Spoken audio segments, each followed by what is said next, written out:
The United States has secured the return of Private Travis King from the Democratic People's Republic of Korea.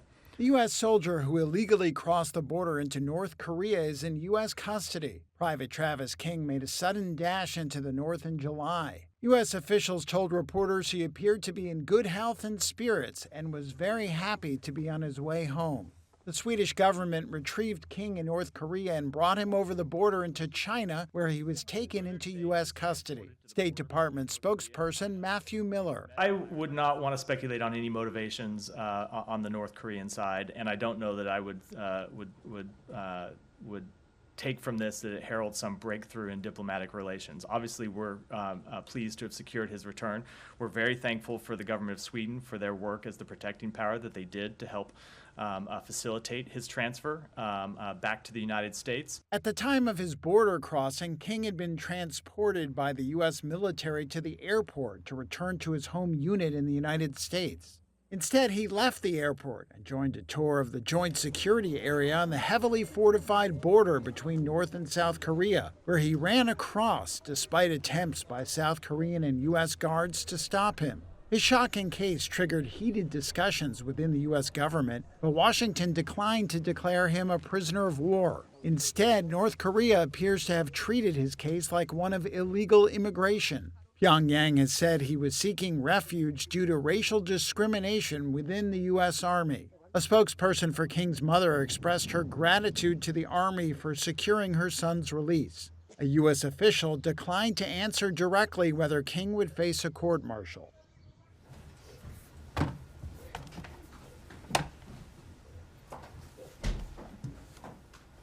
The United States has secured the return of Private Travis King from the Democratic People's Republic of Korea.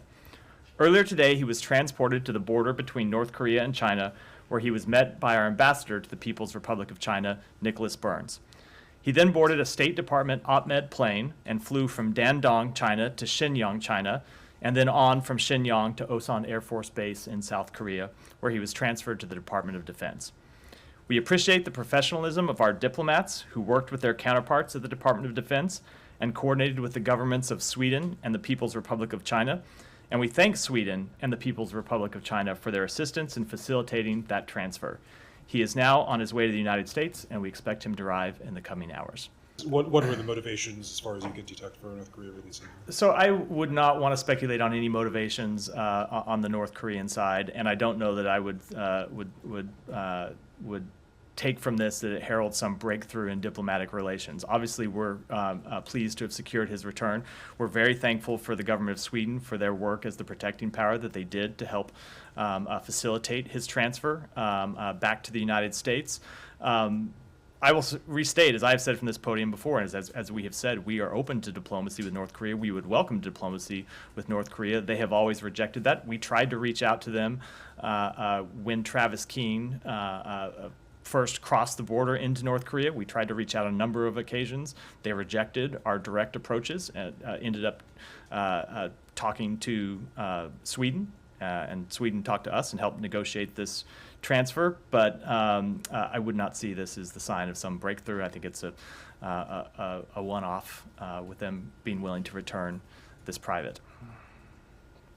On China's role a little bit. Do you see them more as a transit point in this situation? Did they play any role as a mediator? They did not play a role as a mediator, but their role in providing transit or in facilitating transit is one we very much appreciate. We have always thought that China could play a useful role in any number of issues as it relates to North Korea. The Secretary said that directly to his Chinese counterparts. We've said it publicly on a number of occasions, and we do appreciate the role that they played here.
이라고 불려져 있고 복잡한 사건의 복귀가 뒤에 설치가 있습니다.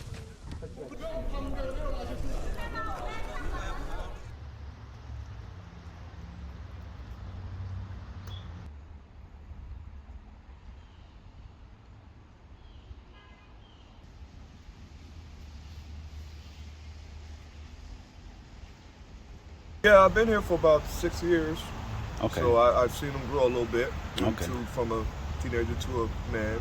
So in that time, I've never even heard him raise his voice, Yeah. you know, or be aggressive towards anybody or anyone. So it's a shock to my knowledge that he is in that situation.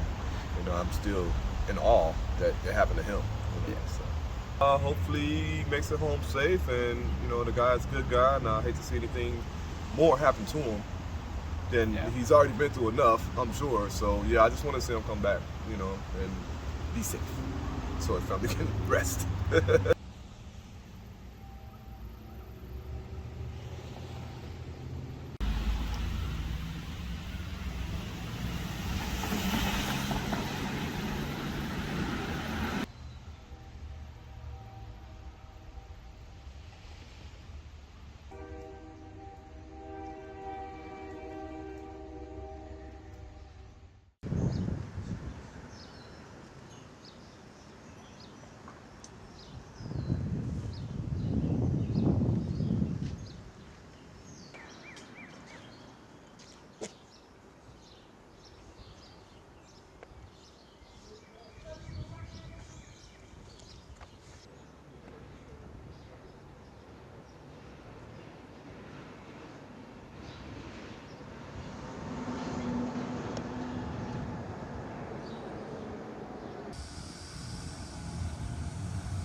What you're looking at is where that happened.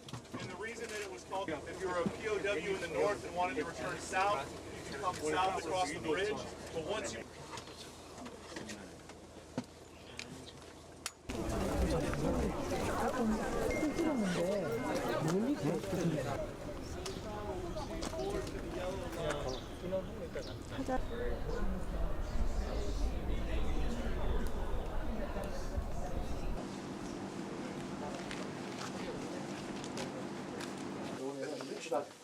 Now we've officially entered North Korea. back outside. 현재 우선 JSA 지역에서 자유롭게 북측을 들어올 수 있는 다 빠진 다음에 이렇게 이제 쌍방이 원활하게 대답을 전할 수 있도록 저렇습니다. 바로 이동해 주시기 바랍니다.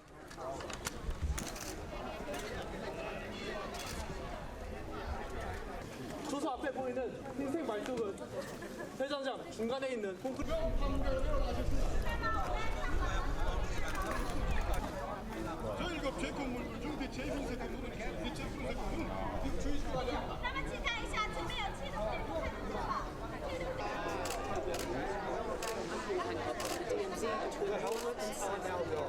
이라고 불려져 있고 복잡한 사건의 복귀가 뒤에 설치가 되어 있고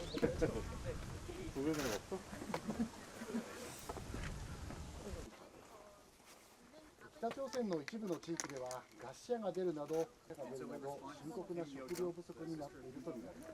でもこれですね、割と早く。